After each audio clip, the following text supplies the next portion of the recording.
you're not talking, it'll be helpful just to speed things along as there we go. We're live on YouTube. Sure, you guys see it popped up.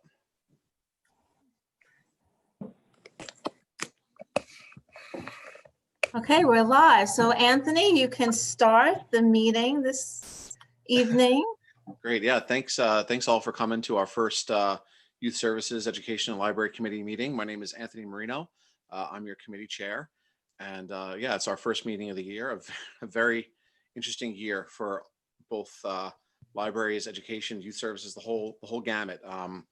We've got a lot of things going on, a lot of struggles in our public schools, our private schools. And so a shout out to all the teachers out there who are making it work, all the administrators out there who are making it work, all the people who offer services to our kids and youth in our community and the community board. Thank you so much. We hope that you're thriving as best you can and that we can help you as best we can in any way. So tonight we have mostly informational things going on, big announcements and an update from our libraries here in the area. Some key projects, right? Some that Josephine, you want to update us on for construction and needs and budgets. So I would just jump right into that.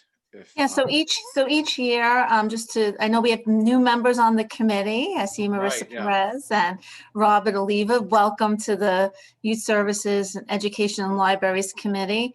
So each year, as you all know, during the month of October, the community board makes recommendations to the Office of Management and Budget. We make a list of our capital and expense priorities that we submit and we vote upon as a board in October.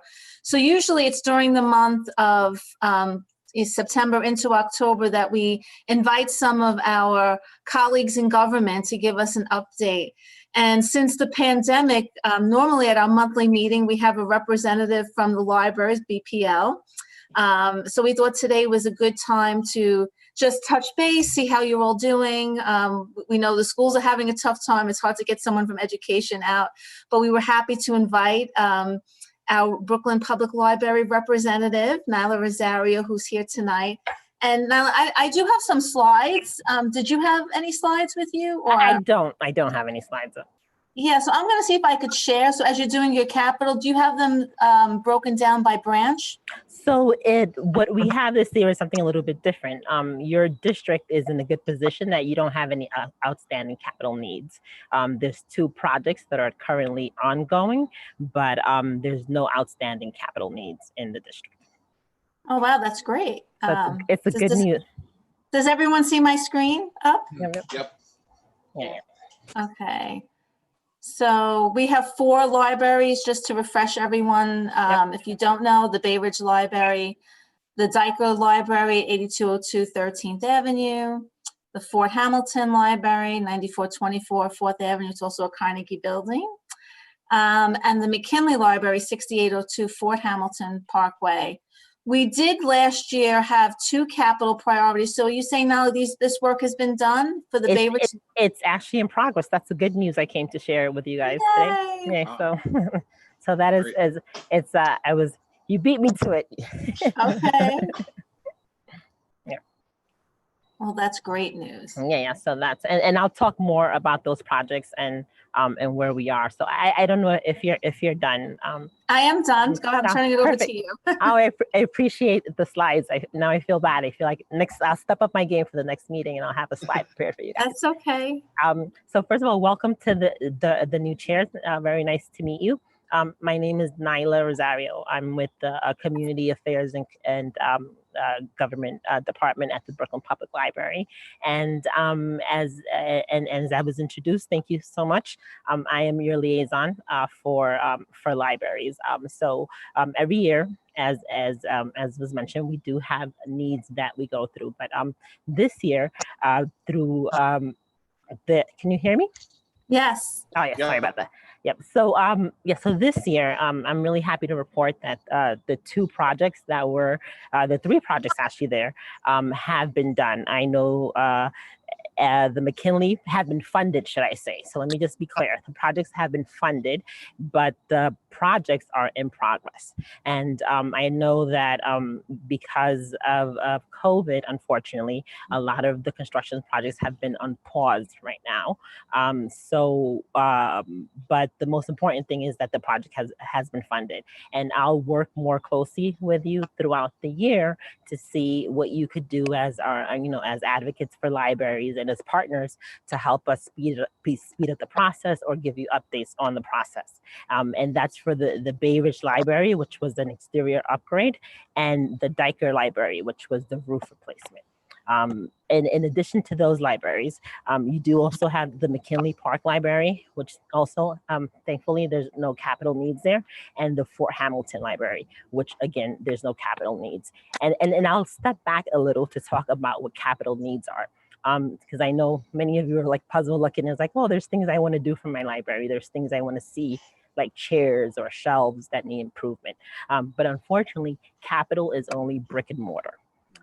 We are a quasi-city agency, so we all our projects have to go through the Department of Design and Construction, and there's a process, and also all capital funding only can be spent for things that are brick and mortar. So I want to thank you all for being great advocates, and I think the great work that you have done in your district really reflects that. Our elected officials, have been very supportive. I want to thank, our local council member. We also have our state electeds that have been very generous with library, and we want to take this time to also thank them. I don't know if you guys have any questions. Yeah, I wanted something to offer. Can you hear me? Yes, Stella, we can hear you.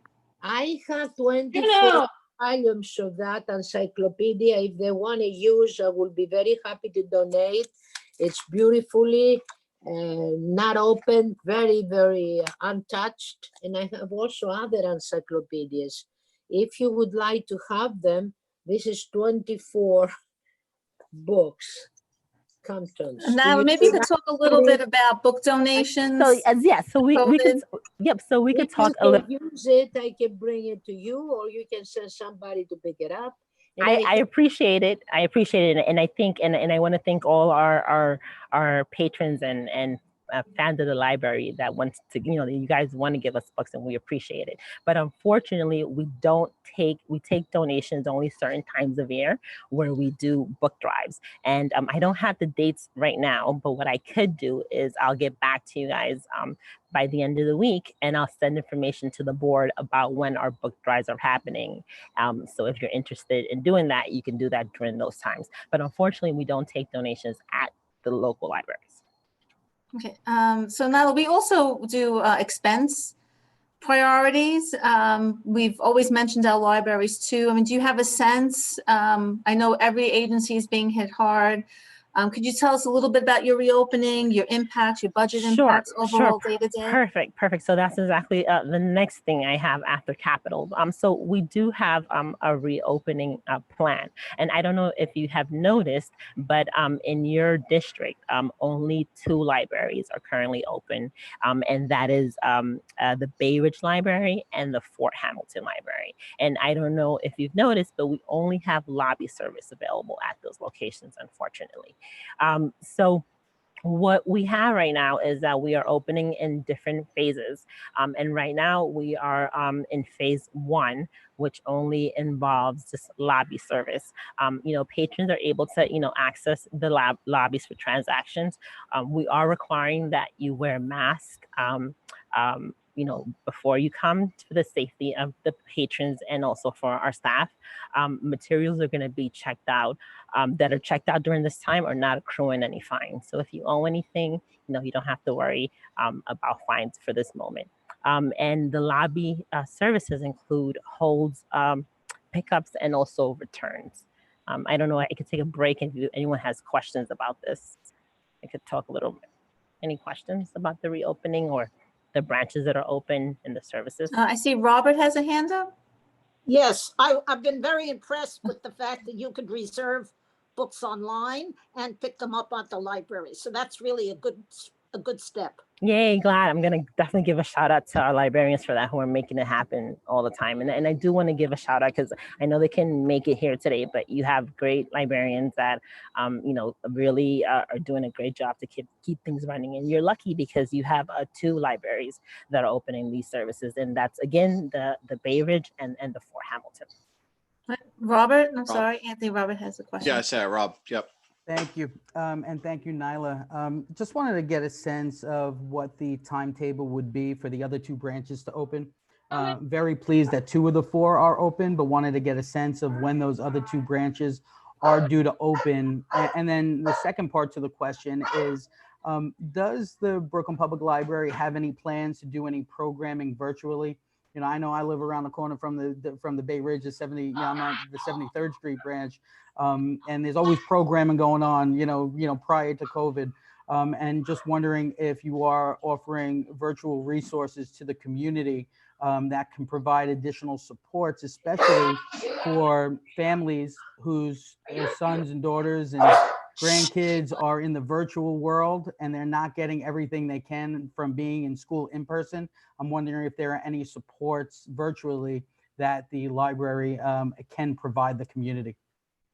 Thank you, Robert. You got ahead of me. So that was my next point. Sorry for getting ahead of you, Nyla. Okay. You guys are on a roll today. So this is good. I am going to talk more about our virtual programs, which we do have. But I'll step back a little and talk about our reopening stages a little bit more. So right now, as I mentioned, we are in the first stage. And we are following, we're working closely with the mayor's office and we're following CDC guidelines. And I don't have an exact timeline right now, unfortunately. So I don't want to tell you, one thing that isn't. I'll be in touch with the board. And what I can do is I can send you a sort of an estimate maybe of where we are and when we can start the next stage. But as of right now, I don't have like a date per se, and we don't have a timeline. But what I could tell you, can you hear me? Mm-hmm. Yeah. Yeah. So what I could tell you is that the next stage of what would happen, the services that we're going to offer it would be limited access, which would, patrons would be able to come in and lend and browse a little bit more only on the first floors. And we're also going to open the checkouts and the return, the self-service kiosks, which right now are not closed. And we're going to have a census computer only available, but we won't have other computers. And of course, we'll have e-cards and all that. And the next thing for this next stage, which is the limited access one, is also restrooms for patrons. So that's what we hope is going to happen. But we don't have an exact timeline of when, and I'm sorry about that. It's okay.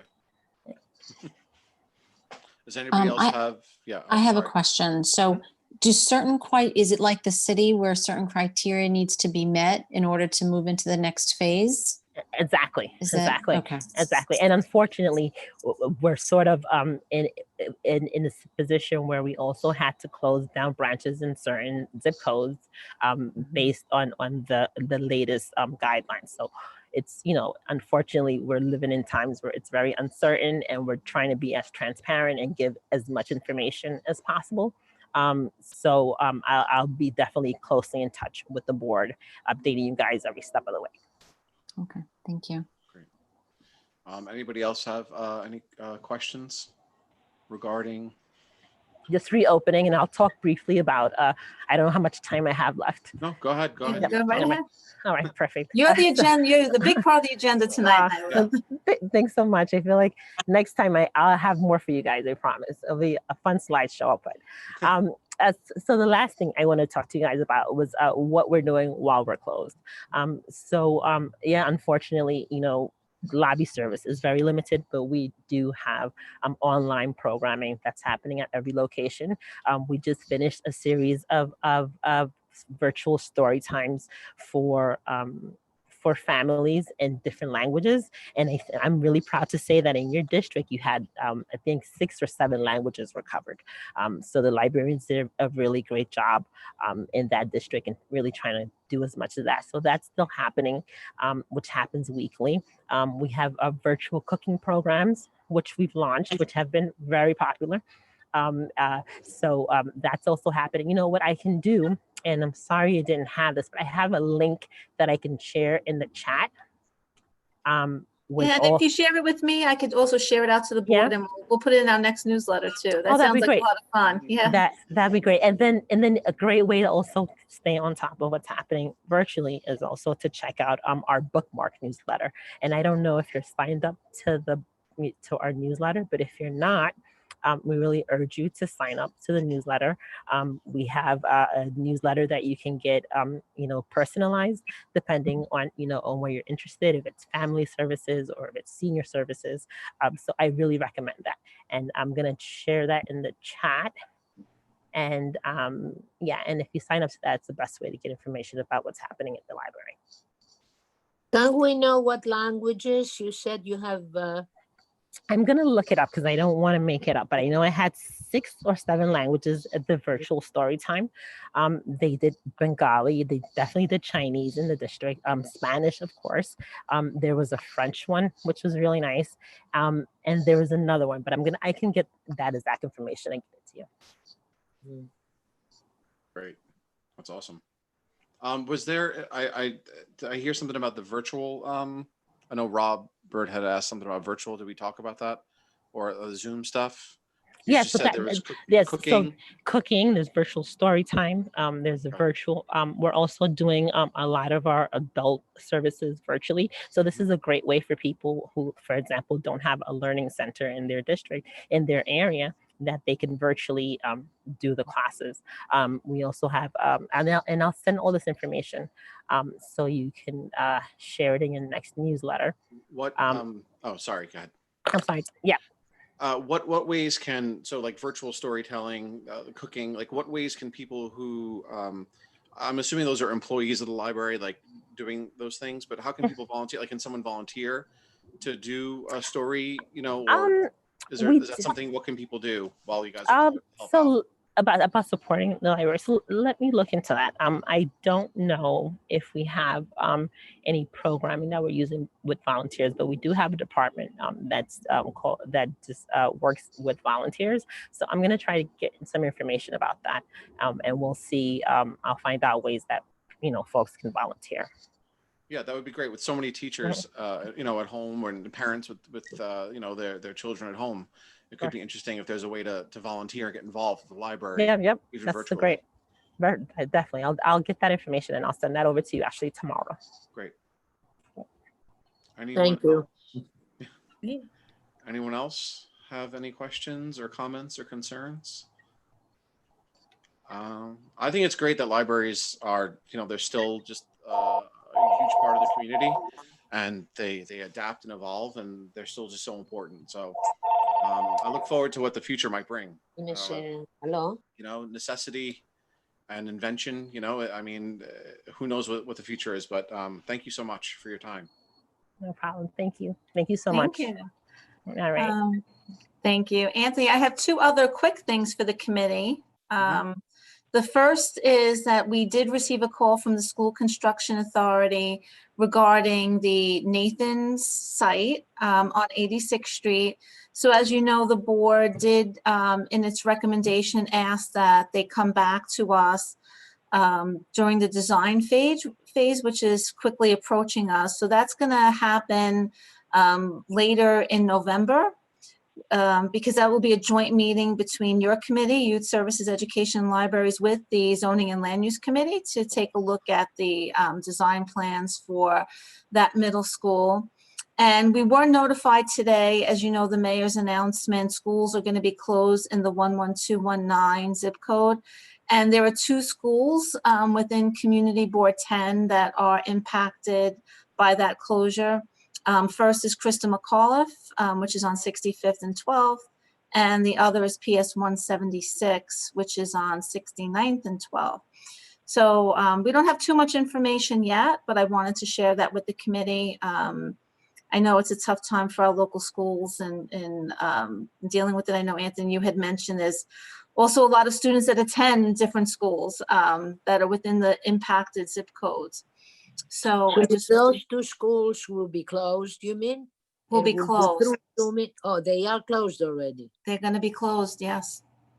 I think, so- Anthony, So that'll mean, so they're going to be it started today. Today was the first day. And closed so, to in-person. They will be, right. yes. Yeah. Closed to in-person learning. So that means these schools are going 100% remote. So they're going to shift over.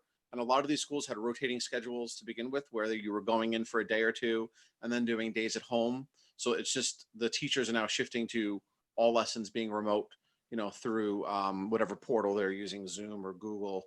So the kids are still getting instruction. It's through the virtual.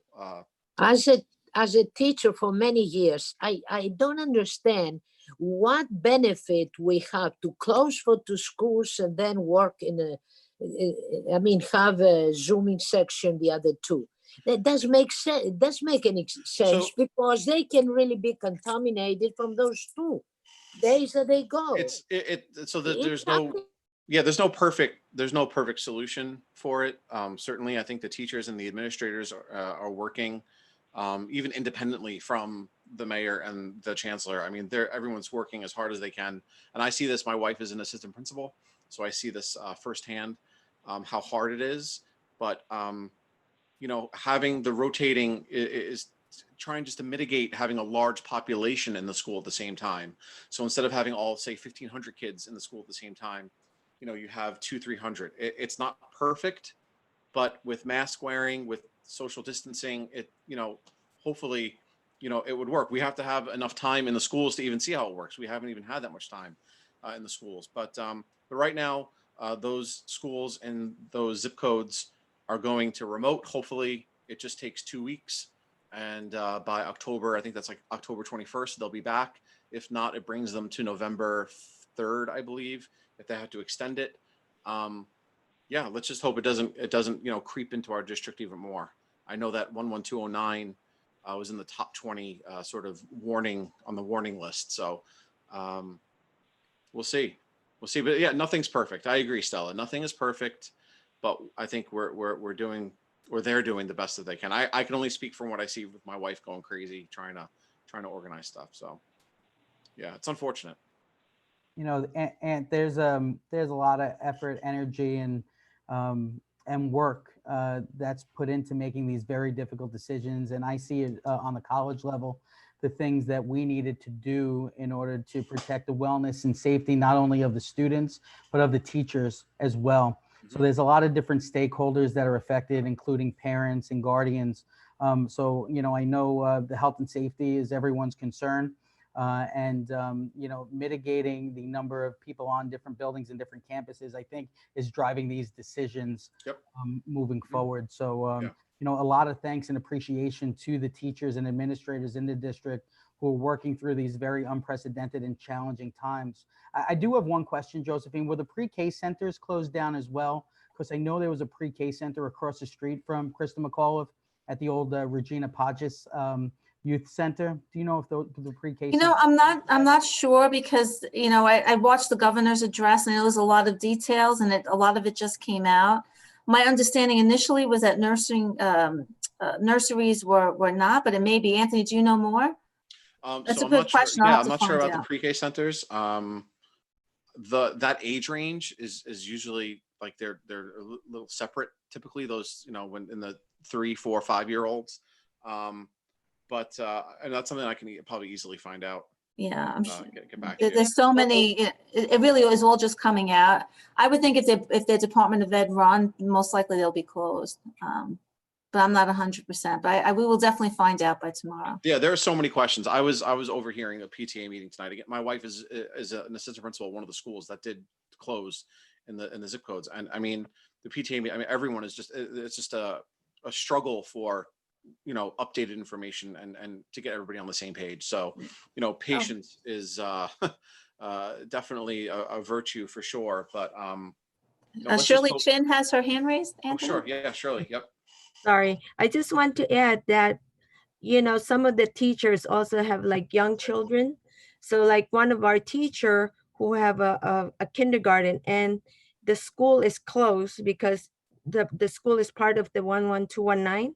So now what's she gonna do? She have to be in school, you know, Monday to Friday, but then her son can't go to school anymore. So it's kind of hard. It's tough. So, you know, Yeah, it's tough. sacrifice. It's sacrifice all around. Yeah. Again, from my personal experience, my wife stays home with our newborn, you know, and is working from home, and everybody has all these different situations.